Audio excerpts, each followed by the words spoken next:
So welcome to the podcast. It's called Most People Don't, But You Do. Okay. And the reason why I wanted to get David onto the show today, David is the David Millili, if I'm saying it correctly, and I'll give out all your information, of course.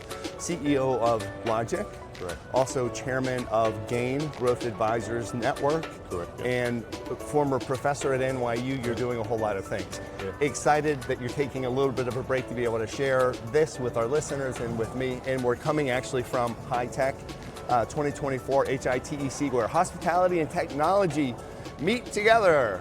So I'm taking some time off the show floor and in between sessions to be able to chat and meet some new friends. Sure. So David, with the show, it's not necessarily based toward hospitality. Even though I come from the hospitality background, it is about people that are doing exceptional things. Correct. And looking at your background, of course, and this is the first time meeting face to face, Yep. I'd like to know, tell us about growing up. Like, Sure. what were you thinking about doing? And then what we'll do is kind of quickly progress to the traits and characteristics of what you've been doing that allow you to gain the success that you have right now. Sure, yeah. So I grew up, my father was a mechanic, and so we got very lucky. We lived outside of Philadelphia, not in a great neighborhood, and then my father decided to move us further out into the suburbs, and really he worked extremely hard as a mechanic 6 days a week. And I always kind of looked at that. He was putting in all those hours for me. So I had a better opportunity than what he had growing up. So, you know, even like me being casual right now because it's 95 degrees and it's day one, doesn't feel right. I feel like I should always be kind of in a dress shirt and a suit, and ex-GM always wore a tie. So for me, my father, So your father was a mechanic, correct, yeah. working hard, Yep, set the tone for you to be able to work hard. yep. So you were kind of talking about being informal today. Do you feel guilty for being informal because it's hot out? It's more the new norm. Meaning, it's, Yeah. you know, if this was probably 10 years ago, a lot more people wouldn't be wearing sneakers or being dressed down. Right. Everything's trying to kind of change post-COVID. So I don't feel guilty, but I always feel like, even today, I was like, you know what? I'm like, I'll have to get a jacket for tonight when we're going to the opening reception. Sure. But again, it was my whole thing was always, you know, when I was sweating, I detailed cars for my father, pumped gas. It was like, I didn't want to keep doing that. I wanted to make sure I had a job where I wore a suit and was a business person. Got it. You know, not that a mechanic isn't a business person, but you know what I mean, more formal. Someone just shared a story with me the other day, David, that they were working in a jewelry store in a not so great part, I think actually outside of Washington, D.C. And someone came in that did not look well dressed, didn't look Right. like they should be in a jewelry store. And they were carrying a bag, and in the bag was money.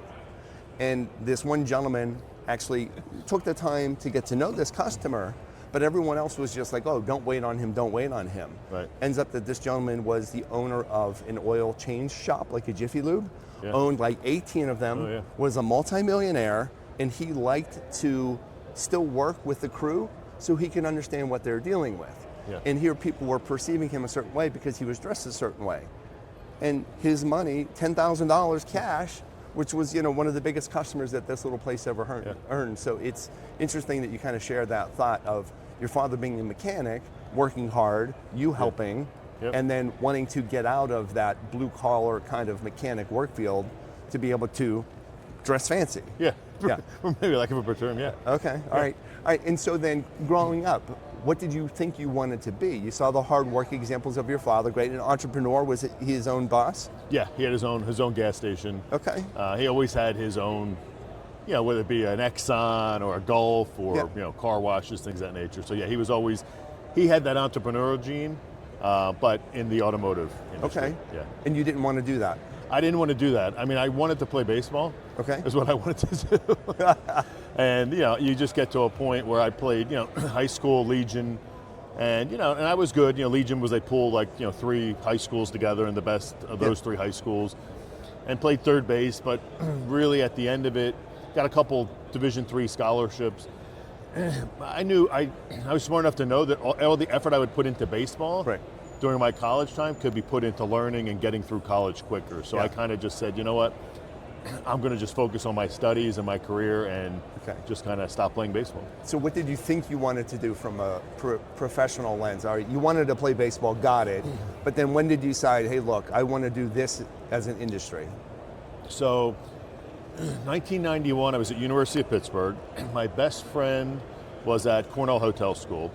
We were talking and I said, hey, I need a job. I got to put myself through school. He said, just go to any hotel and you'll get a job. So I never thought I'd work in hotels. I rode my bike downtown Pittsburgh, got a job as a union busboy. Where? At the Hyatt, downtown Pittsburgh. All right, we were there probably similar times. It could have been. It was like Rod Redman or something was like the food and beverage director, something like that. All right, we'll keep on talking. That was my first hotel job. Really? That's Hyatt Pittsburgh across from, the Igloo. Civic Arena, Yeah. Chatham Center. Yeah. Oh my goodness. Yeah, So there's I was- probably, Yeah, that was 1991 I was there. all right, I was there 89. I think I left at 91. Was Don Schmidt the general manager by chance? I think so. That name sounds very Okay, familiar. and we can talk offline Yeah, we'll about talk, it. yeah. But yeah, okay, because I grew up in Pittsburgh. So okay, got it. So you got a job in banquets? I got a job as a busboy. I was Oh. a union busboy, and that Hyatt used to be a Howard Johnson's. I remember, yeah. And so I had all the waitresses Yeah. from the Howard Johnsons who got reinstated. So I learned quickly. I mean, we had brunch, and I started to break down the table, and the other busboy said, no, the housemen do that. Don't touch it. Right. We're union. We can't touch that. Yeah. And then I got very lucky. I decided that I was going to go home for the summer, and the food and beverage director got transferred from the Pittsburgh Hyatt to the Princeton Hyatt, which was 40 minutes from my parents' house in Pennsylvania. All right, who was the food and beverage I think director? it was Ron or Rod Redman, something like that. Okay, not Patrick somebody. I don't think so. No, I could be wrong, but I Okay. think. And so basically, I went to the Princeton Hyatt, Yeah. and he said, "Give this kid 40 hours a week." And I worked banquets, I worked host, I worked barback, I worked Catch a Rising Star Comedy Club. I did room service, and I just said, you know what? I really love the vibe of this hotel's. I just love the vibe of being in a hotel, and I changed my major, went to FIU for hospitality, and Yeah. and I worked downtown. I worked at a bunch of different resorts in Florida, and that was Wow. my story. And then I came to New York and worked in independent hotels, and Yeah. that was it. Amazing. If I wouldn't have gone if he wouldn't have told me go Yeah. to, I never thought to go downtown to get a job at a Right, at a hotel. Never thought Yeah, in a million and they years. hired you in a second, and Yeah. you ended up loving it. Yeah, it was just something about the hotel. I mean, I knew I didn't want to do food and beverage. Yes. But there was just something about being like a 20-year-old in Yeah. a hotel. Like there's just this buzz, and it was just kind of somewhat magical. Yeah. You know? No, I'm with you, and I'm thinking back to some of the people from the Hyatt. Yeah. So I was there, Hyatt Pittsburgh, when it became the Hyatt Regency. Yeah. It was a big deal, and I don't know what that involved, but it was a big deal at the time. And yeah, and there was a great vibe at that hotel, and good people, and you were Yeah. doing good things for good people. All right, so how long were you on the hotel side of things before you started becoming a professor, before you started your own companies? How long operations, I guess, would you say? So probably almost 10 years. So 1999, July 99 is when I left the hotel business. So when I left FIU, I went to New York, worked in a couple independent hotels, had a quick stint in Dallas, Okay. but then came back to New York. And there was another GM who had gotten some money from his brother-in-law, who was a dentist, for an internet startup. And it was nothing about hotels, but I was burnt out. I lived on property, and I lived on property for almost 5 years at different hotels. Wow. And we started this startup, and it failed miserably. But I said to him, "Hey, look, we're trying to do this city search type deal, but all these independent hotels don't have a reservation system. You know, the Hilton, the Marriott, but the Wellington, the Edison, the San Carlos, the Kimberly." Yeah. So we built, end of '99, one of the first online reservation systems for independent hotels. And it was like us in fast booking, and then Okay. we grew that business. We raised $1 million in venture capital. The first tranche hit the Friday before 9/11. 9/11 really wiped out our business. Yep. A lot of challenges with VCs putting in a CEO and things of that nature, and we basically left that business end of 23, and then started Open Hospitality, which was my second startup, and took everything we learned from the first one. So we knew hotels needed a booking engine, but they needed good websites, they needed SEO, they needed e-marketing. So that was the first one-stop shop in hospitality for independent hotels. So we'd go to independent hotel, build your website, host it, do your email, Wow. booking engine, SEO, e-marketing, no upfront cost, just a 5% to 7% fee on the bookings. Yeah. And how long did that company? That company we Yeah. launched in 2004, Okay. and I sold that to Pegasus Solutions in October 2011. All right. Incredible. Incredible. All right. So there's drive, Dave, and that's kind of Yeah. what we like to talk about. Most people don't do certain things. So you lived on property, which was hard for 5 years. You understood all aspects of operations. You moved from city to city. Where did that drive come from? I have no idea. I got 3 younger brothers. Nobody else. They have drive, don't get me wrong, but they're all still in my hometown. And, okay. My family doesn't travel. My family, they won't like me saying this, but they haven't been out to visit me in Arizona since we left. Okay. They're just homebodies. They go to the Jersey Shore every year for a couple of weeks. So I don't know. So my grandfather, my mother's father, passed away before I was born, but he was well educated, worked for the CIA, and things of that nature. And I guess, I had a lot of, believe it or not, I had a lot of inventors on my mother's side. Okay. My great-great-grandfather invented the cotton candy machine and didn't patent it. My other grandfather invented a stone crushing machine in Leeds in the UK and in England. And he has a statue of himself there with one of the queens, and because he was a philanthropist and gave a lot of money back. So maybe some genetics in wanting to be that way. Yeah, I mean, because it's so interesting, because you could have gone down a different path along the way, but then you chose this one, and you chose to leave Philadelphia. Yeah, right? there was one major thing I shouldn't leave out, but my wife probably won't like me talking about this, but I had a girlfriend when I was in high school, and her father was the head of Asia for Sharp Mercandome, and dating her and seeing her family, and they had a very nice house, and they had a nice Volvo and a Mercedes, and they vacationed in the Caribbean, and he traveled to Asia, and so that kind of exposed me to kind of to that business life too. That was something that kind of helped me see something from the inside, dating this woman. And I think that's probably part of it, right? We all have influencers as we go through life. Correct, yeah. Either something happens or you see something that you're like, you know what, I would like that lifestyle for me. Yeah. And so there's this drive. Right. And I like to ask the question about, do you think you have a fear of regret? Do you have a fear of regret in anything that you've done in your career so far? I don't have any regrets, because I think, there were things I'd like to have done differently, but are they things that keep me up at night and a regret? Not so much. Okay. I mean, I love it when Anthony Hopkins was interviewed, and he said, Larry King asked him, do you have any regrets? And he said, nope. He's like, I've been a sinner, I've been good. Yeah. I've lived my life the best I can. And I think for me, you always end up where you're at on the failures, on the things that you could sit there and regret, but you really shouldn't have time to regret, because that's just a missed opportunity to improve yourself and get better and just keep moving. Yeah, it's a great attitude. I also noticed that you were a professor for a while at NYU. Correct. Was that while you were running businesses, while you were doing startups? Yes, I was very fortunate. Through an employee who was also a professor, they asked me to come in and teach a course on distribution, a graduate course. That was fantastic, working with the students, a lot of international students, which was great. I'm now currently on NYU's incubator as a mentor. So they launched an incubator a couple years ago and asked me, and there's about 40 of us, whether they be professionals, venture capitalists, and things of that nature, that are all part of this. And it's a, look, you're never too old to learn, and sometimes you learn by teaching. Of course you do. So for me, it was really cool seeing these kids and having questions asked that what might seem obvious to you being in the industry for 10, 15 years. And now you've got a student who's never worked in a hotel or never been on the tech side. To hear those questions kind of are pretty cool.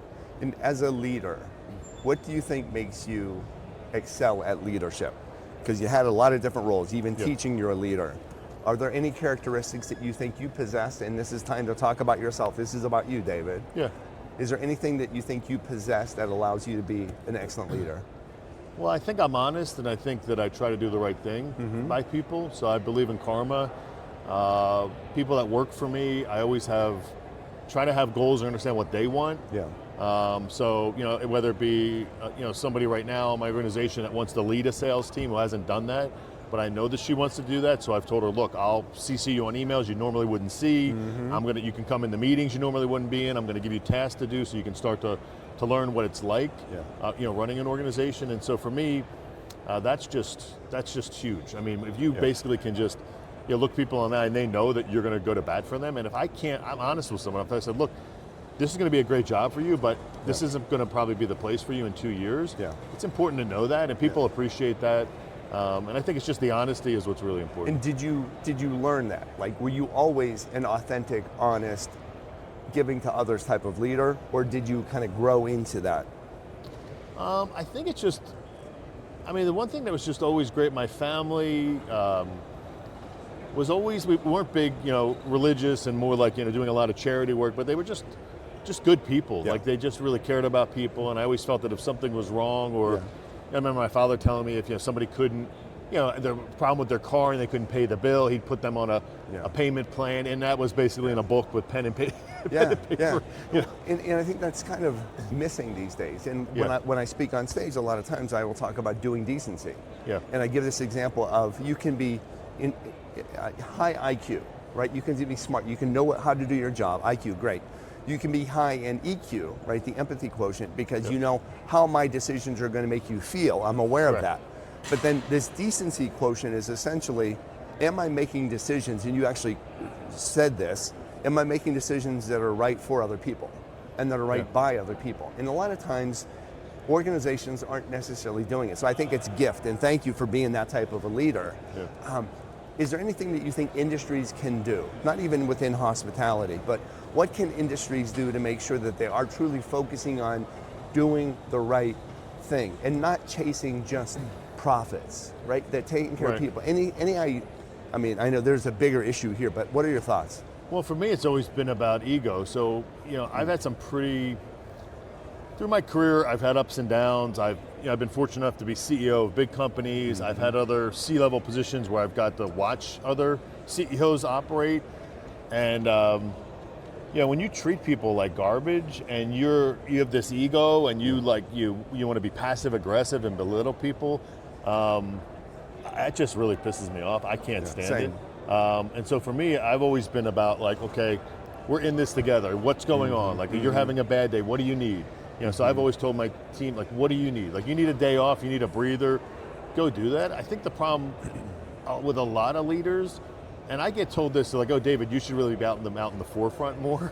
Sometimes I have to condition myself to do that, versus I'm more worried about the team and this overall success and doing it the right way. So I'd much rather have a successful company with people that are enjoying their job, are happy, go home at night, and have a good life, and be super profitable, have all this money, and everybody goes, oh, that Millili, he's a real a-hole. I can't. Oh my God, I hope he doesn't call me tonight. Because I've had, and recently in the last years, I've had bosses that have reached out on a Saturday evening, slacked me, and then texted me and said, oh, are you not online? You didn't see my Slack? And then you get on the phone and talk to the person, and they had that question on Friday. They just wanted to stick it to you Saturday. Yeah, and I need you to meet with me 5 o'clock on Friday in my office to go over some things. Well, should I have anything prepared? No, just bring yourself, right? Yeah. And then it's time to rip someone apart. And I mean, I hate that as well. I root for the underdog. I don't like the overdog, and that is dealing with the ego aspect. And I think there is a way. Leaders don't need to make other people cry. Like, I think of some of the best leaders that I've ever worked with, even if they're delivering bad news, it's still empathetic. It's still real. It's still authentic. Like, I'm sorry that, that we have to put you on furlough, right? Like, you don't need to be a jerk about it. I'll probably cry before my employee. No, and thank you, but that's so important. And Dave, then this leads to a question. I just talked on stage about being bamboo, and it relates to being flexible. So breathing, always being flexible, having things that you're doing for self-care, focusing in on your own needs once in a while. So saying that you're always worried about your team, right, which will lead to a successful organization. What are you doing for yourself to make sure that your cup is full? If your cup is empty, you got nothing to give. What do you do? Yeah, for me, it's like you got to have certain things that you like to do. So, so for example, I joke around and say, this is the time of year I get 17 hours back a week because I don't watch any NFL football.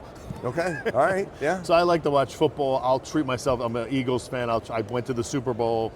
I'll spend money on things like that, but I won't spend money on a, $6,000 suit, but I'll spend money on a experience. So for me, I like to travel, I like good wine, I like cigars, I like nice watches. Yes. But it's funny you say that about bamboo because I had to put in a bunch of bamboo in my one house in New Jersey. And the one thing about bamboo is, if you cut it, Yes. it won't grow in that area again. It goes somewhere else. Yes. And I think that's a good analogy in life when you start working with people, that sometimes you just have to cut them off or cut organizations off, Yes. and then you move in the other direction. Yes. You never go back that direction. Right, and they will be fine, and bamboo is strong, and they will regenerate over there. It doesn't necessarily need to, There's so many different analogies with it's a pretty cool the, one, the though. strength of it being the grass and bending, and we talk about not being an oak tree, because an oak tree resists the wind, and then that's when it falls over. But bamboo, grass, it bends. Tell us, moving up to kind of today, chairman for GAIN, Growth Advisor Network. International Network, yes. Okay. Can you tell us a little, and our listeners, a little bit about that organization, why you started it, and what it represents? Yeah, so what we tried to do is what I found in working and advising startups was always that they might call me for some sales and marketing help, or say, hey, we need help, can you blah, blah. But then I get in, I'm like, oh, what's going on with your financials? Oh, we have somebody who does them on the weekends. And I'm like, yeah, I'm pretty sure you're going to have an issue. I'm like, oh, we want to launch here, or we need somebody who's more operations. We want to do stuff, and you have a European client that's interested. How do we do that? So what we've done is we've pulled together these senior level advisors that can work together, have a home, can come in as a group and say, hey, maybe you're going to start off, your startup, you raised your seed or your Series A, and you just want, I'll say you want Karen to help you with your sales. But wait a second, now you're going for your Series B, and now you really need a fractional CMO. You need someone to come and get your books together because you're going to go out for money. I advised one company where, it was an acquisition from a larger company in hospitality. And the CEO said, I'm good with my financials. I said, do me a favor, let me have my good friend Rose come in and take a look at your financials. Wow. And at the end of it, he closed the deal in 60 days, and she said, just so you know, and he said, thank you, we would have never closed this deal if I wouldn't have brought her in. Smart. Because it was just, all the financials were a mess, and there's no schedules and all these different things. So GAIN is really about helping hotels, helping hotel tech companies. Yes. We just announced we're doing work with leading hotels of the world. We announced that Friday. But it's also helping, so when you talk about helping, it's also helping the advisors have a home and a place where they can, they can pull and just say, hey, David, can you just sit on this call for me and listen to what this founder's saying? So smart. So because before they were doing it alone. Yeah, it would be Millili Consulting. And it's also like, I used to tell people, you wake up in the morning and it's lonely, you got no one to talk to except your client. And then at the end of the day, you might recommend 3 other companies or advisors, and you don't even get a Christmas card from the other advisors. Yes. No, and it's so smart. And in fact, with my company right now, it's it's a small group of people, and I would see personal benefit in that. Right? I do sales and marketing, and I do service training. Great. Is there a way to link up with, and we can talk certainly about that later. But you're protected. You're recommending the right people. So even if it's something where you're like, hey, I can't help you, but go talk to David. You get to know these people, so look, if I hand this person off, they're well taken care of. I'm not going to get a phone call in 3 weeks, say, hey, so and so took 4 or 5 grand of my money, and I didn't get anything, and it was a waste. And that's just really important, because a lot of these companies that need the help, they got to really figure out how to spend that money, because $4,000, $5,000 to a startup is serious money. No, I agree. I agree. Well, what a brilliant idea. Congratulations for that. And I'm so glad Nick Horgan introduced us, because I'm looking at all the people that he's introduced me to. It feels like I've known people like yourself, like forever, right? Common values, authentic, right? No ego, and just doing good things. And I just want to kind of find with talking about today. So being the CEO of LodgIQ, L-O-D, then I-Q, LodgIQ, if I'm pronouncing it. L-O-D-G-I-Q. L-O-D-G-I-Q. Okay. Can you tell us about the premise and the purpose of LodgIQ? Yeah, so we are at our core, we're a revenue management platform. So we use AI to help hotels price their rooms, put restrictions on their rooms, price groups, things of that nature. So we pull in all sorts of data sources, whether it be Travel Click, Demand 360, Lighthouse data, we pull in STR data, we pull in flight data, we pull in events data. But what we are doing is we really, and it's perfect timing, so right now the commercial strategy conference is going on. Used to be called the Rock concert. It used to be a day of marketing, a day of revenue management. They've combined them now, and the days they overlap. LodgIQ last year early last year, that was a decision we already had made before we even knew this conference was going to be called the Commercial Strategy Conference. So it's basically taking the data and the information that flows through a revenue management system and serving it up to sales and marketing so they can use that data to make the hotel more profitable. Yeah, because in the past, travel click data here, RevPAR data here, star data here, like all of these different channels. So it sounds like an aggregation of everything, flight data, event data, everything to be able to make smarter decisions with the help of AI technology. Correct. And so sales and marketing and revenue are using everything with technology to make better decisions. Correct, but what we're doing, what's different is we're the first player in the space that we're committed to the commercial strategy portion of it. So that means outside of just the revenue manager upping the rate $20 or putting a close to arrival on a Saturday, we're creating screens that the marketing person can look at it and make decisions on how they should spend their marketing dollars. The sales can look at group business. We just did a deal with salesandcatering.com where they're using our APIs in their system. So they can put in information on groups and we'll tell them this is how you should price the group. These are a couple alternative dates. We've launched a mobile app, which right now, if we were sitting here and I was the asset manager or revenue manager, I could say, oh, I'm at high tech, but I got this just changed in the market. Let me up my rates, change it, close this out. So we're trying to, it's kind of like everyone else is like an Oldsmobile. We want to be kind of like that Tesla. Incredible. Yeah, you're thinking next. You're thinking yes, next. Correct. Did you start this company? I did not start the company. I was fortunate enough to be brought in as CEO in the fall of 2022. It was a kind of a classic COVID story. It was thriving before COVID. COVID hit. We had one large customer. Before I joined, they scaled down the business just to keep the lights on, keep the main customer happy. Did no marketing, no sales efforts, nothing, and then really brought me on in 2022.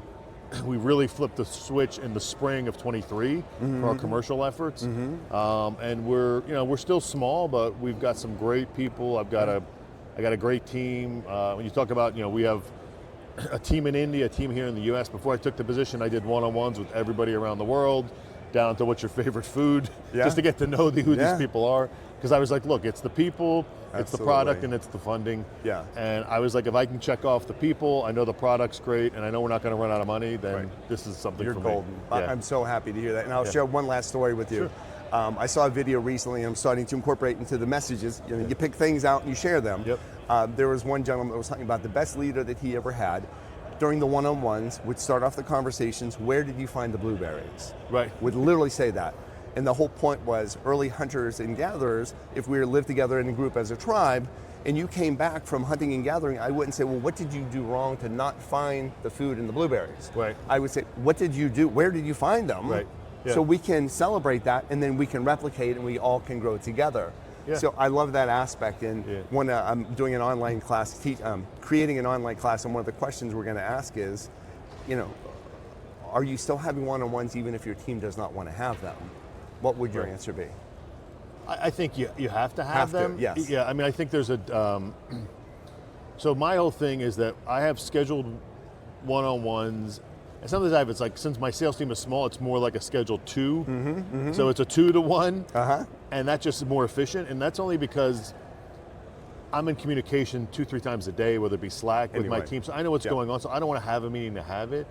And our only rule with meetings are, we don't have the meeting to have it. The meeting's got to be important, and then if we get on the call, or it's a day before the call, and somebody's like, you know what, we don't need this call. We talked about something came up. We talked about product. We talked about this customer. Cancel it. Get the hour back. Cancel it. If it's an hour call, it's 30 minutes in. Let's not start. Understood. Let's just cut it and go. Everyone But there is over communication taking place all the time with your team, which is phenomenal. So our listeners, it'll go out to about 100,000 people, learning so much about authenticity, leaving your ego, taking care of your team, over communicating, like all of these things without just in a normal conversation in 30 minutes. Our listeners have learned so much. So I'm so grateful. Last question, David, for you is, if you had to fill in the blanks, most people don't, the name of the company in the podcast, blank, how would you fill in the blank? I would say most people, at least my feeling is most people don't care. And what I mean by that is there's, it's amazing sometimes when you interact with someone and then they just ghost you or don't reply, and they don't take 2 seconds to send an email and say, hey, like right now it's just not the right time. Can you? So what I do is, if somebody always makes an effort, to me, even if it's the wrong, someone gets it totally wrong, and they send me something on LinkedIn saying, hey David, I think our TVs would be the great TVs for your hotel. Yeah. Well, I don't own a hotel. Yeah. I don't need TVs. Yes. But if that person says, hey David, I see that you were once with Big Brother, the Big Brother program, and that's great, and I think my TVs would be great, I'll write them back and say, hey, look, I'm not a hotel. You should do a little bit better job in your your qualification. But if they don't take that effort to know a little something about me, then I don't go back. So when people care to take that little extra step or a little extra something, and that's and my biggest thing is I hate it when somebody tells me, and Michael Cohen always says this, who's the managing director of Game. Whenever I make an introduction or say, hey, can you go talk to this person? When somebody doesn't care enough to follow through and take that time, that drives me crazy. Well, and I have to compliment you, because through the introduction with Nick, you and I have been connected on LinkedIn, sending notes back and forth. And life goes on, you kind of forget about things. But then you were so amazing to say, hey, look, I know I owe you a response. And honestly, I kind of forgot about it. Like, I'm happy to meet you, happy to be connected.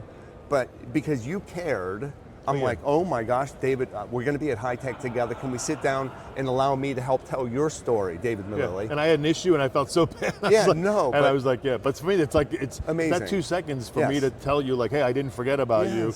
And because to me, that's important, because I care about Nick, and I care the fact that Nick's been so great to me, and we've built a friendship, and he cares. And so the last thing I want to do is let him down when he makes an introduction to me. And I think that's what the internet, technology, texting, WhatsApp, Slack, email has made it so easy for people to care, and they don't.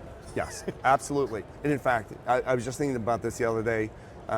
There's a new feature on LinkedIn that says about growing your network or catching up on your network, and it says so-and-so's birthday. All you have to do is hit okay, right? Happy birthday, Veronica. Okay, that took no time to do, but that is caring at least enough to hit a button. So I love your philosophy. I love what you're doing. Congratulations on being an entrepreneur, being a leader, being a person that cares, establishing great teams, and doing phenomenal things. If people want to learn more, David Millili, I know you're big on LinkedIn, of course. Can you give out any other social media websites that people can reference your companies? The best thing is really LinkedIn has everything. So on LinkedIn, my last name is spelled Millili. So find me on LinkedIn. That shows, that connects you if you have interest in NYU's mentorship program. That's got my podcast, The Modern Hotelier. That's got Logic. That's got Gain. So everything's in there, and I try to sprinkle my post and things, enough where I don't, give everyone attention. But Logic is my core focus, and I'll be at the Commercial Strategy Conference the next 2 days, and I'll see you over there too. Yeah, look forward to it. It was great meeting you, and I'm glad we got to do this. No, for sure. All right, David Millili, thank you so much. Appreciate your time. Keep on doing what people aren't doing.